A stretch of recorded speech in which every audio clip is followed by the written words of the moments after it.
Hello everyone, I am Saumya and welcome to my channel.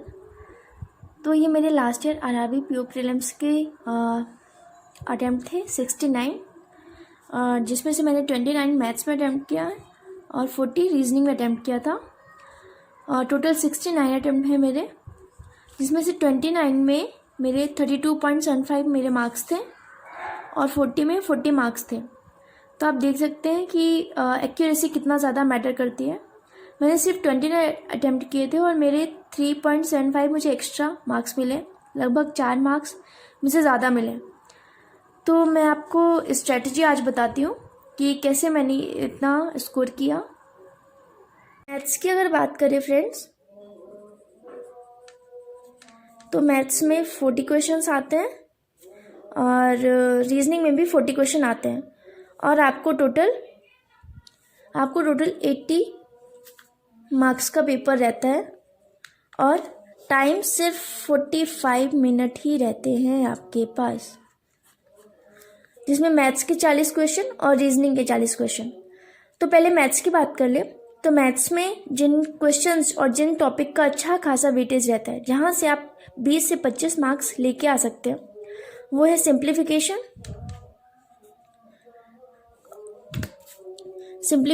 है, approximation है, data interpretation है और नंबर सीरीज है।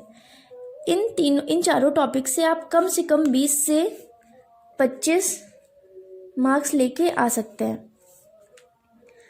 तो सिंप्लीफिकेशन के आपको कम से कम 5 नंबर का क्वेश्चन देखने को मिलेगा और सेम अप्रॉक्सीमेशन का भी।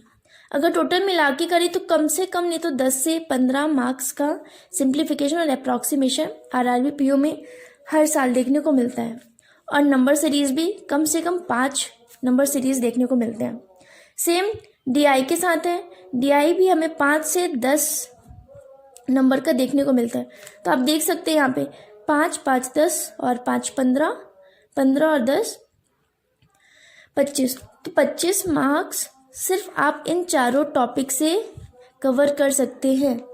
तो काफ़ी अच्छा है। अगर आप इन चारों टॉपिक को इम्प्रूव कर लेंगे तो आपका ऑलरेडी कट ऑफ क्लियर हो जाएगा। अगर 25 मार्क्स यहाँ से, और रीजनिंग में अगर आप 25 लाते हैं तो 50 मार्क्स तो आपको वैसे ही मिल जाएंगे। तो काफ़ी अच्छा होगा अगर आप ये चारों टॉपिक्स अच्छे से प्रैक्टिस करते हैं। तो अब प्रैक्टिस कैसे करनी है? पहली बात तो ये है कि अगर जैसा कि आप सब लोगों ने IBPS कैलेंडर देखा होगा, तो अगस्त में आरआरबी पीओ का एग्ज़ाम होना है और नोटिफिकेशन जहाँ तक है कि जून में आ जानी चाहिए। तो आप बिल्कुल भी नोटिफिकेशन का वेट मत करिए, आपको आज से ही स्टार्ट करनी है अपनी प्रिपरेशन। प्रीलिम्स और मेंस दोनों के साथ में ही करनी है। ऐसा नहीं है कि प्रीलिम्स पहले क्रैक हो जाए उसके बाद हम मेंस की तैयारी करेंगे, बिल्कुल नहीं। क्योंकि प्रीलिम्स क्लियर होने के बाद आपको सिर्फ और सिर्फ 15 से 20 दिन का ही टाइम मिलता है, जो कि एक रिवीजन के तौर पे माना जाता है। वहाँ पे आप कुछ नया नहीं पढ़ सकते, सिर्फ रिवीजन कर सकते हैं। और पहले प्रीलिम्स का मैं स्ट्रेटजी बता दूँ, उसके बाद मैं मेंस की स्ट्रेटजी बताऊंगी आप सब लोगों को। लास्ट ईयर मैंने आरआरबी पीओ मेंस भी क्वालिफाई किया था और मैं इंटरव्यू तक गई थी। तो पहले सिंप्लीफिकेशन के आपको मिनिमम 20 से 25 क्वेश्चन डेली करने हैं, मिनिमम 20 से 25 क्वेश्चन डेली करने हैं। अप्रॉक्सीमेशन भी कम से कम 30 क्वेश्चन।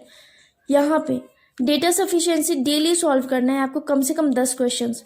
नंबर सीरीज तो आप जितने चाहें उतने, कम से कम 30 तो करनी है on the daily basis.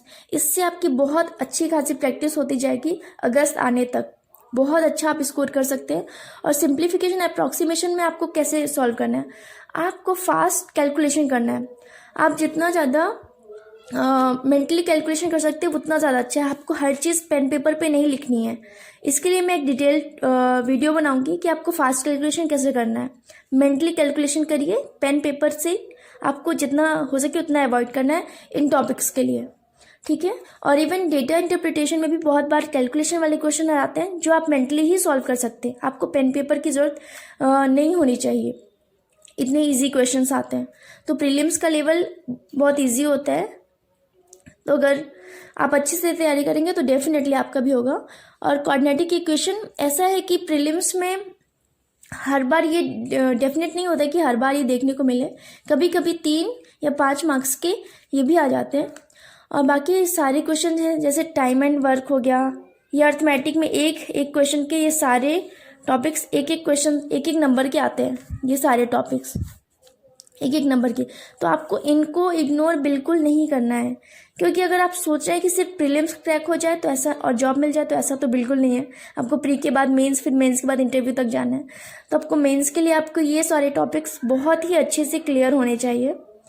Time and work, time and distance, क्योंकि इनसे बेस्ड ही फिर हमको मेंस में DI देखने को मिलती है और काफ़ी अच्छा वेटेज ये मेंस में रखते हैं। तो आपको सारे टॉपिक्स ही अच्छे से कवर करने हैं। सारे टॉपिक्स आपको डेली अर्थमेटिक के क्वेश्चन भी सॉल्व करने हैं। और बहुत से बच्चे मेंसुरेशन का क्वेश्चन इग्नोर करते हैं कि अरे ये एक ही नंबर का आता है, बट ऐसा नहीं है। Last year SBI junior associates में मेंसुरेशन पे बेस्ड एक DI आई थी जो कि 6 नंबर की थी। तो आप लोगों को बिल्कुल भी कोई भी टॉपिक नहीं छोड़ना है, आपको सारे टॉपिक्स अच्छे से कवर करने हैं। तो 45 मिनट्स अगर आपको मिल रहे हैं यहाँ पे, तो मैं क्या करती हूँ, मैं अपना बताती हूँ।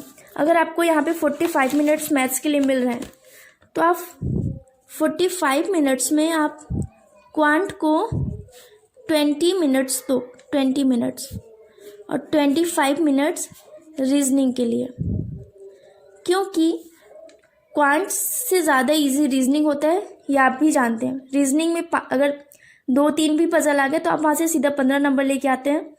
और कोडिंग डिकोडिंग हो गया, ब्लड रिलेशन हो गया, अल्फा न्यूमेरिक सीरीज हो गई, इनपुट आउटपुट, ये सब इजी क्वेश्चन होते हैं कंपेयर टू क्वांट।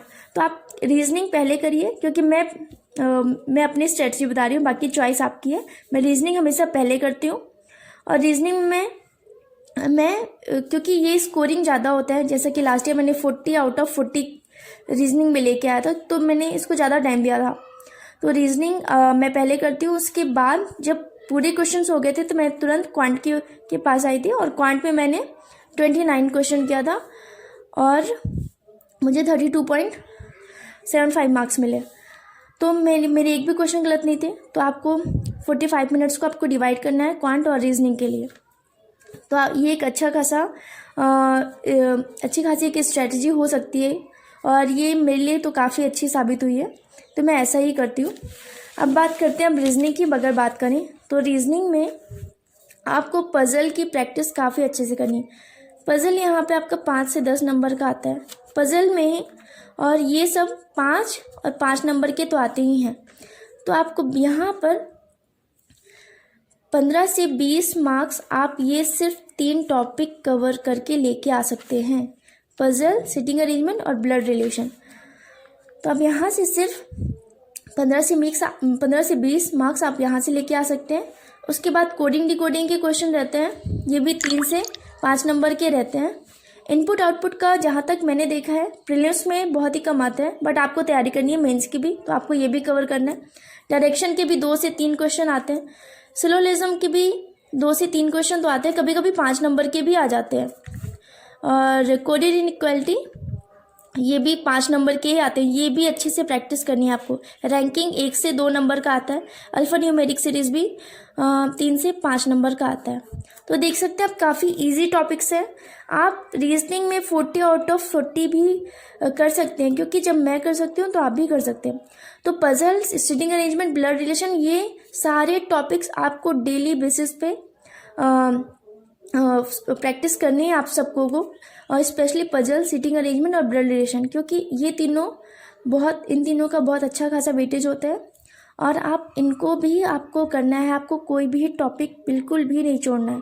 क्योंकि आप 40 आउट ऑफ 40 आप करने का सोचिए ना, आप ये मत सोचिए कि मुझे सिर्फ कट ऑफ से 1 या 2 मार्क्स लेके आने, नहीं, क्योंकि ये सब चीज़ें आपको बहुत ज़्यादा आगे भी हेल्प करने वाली हैं।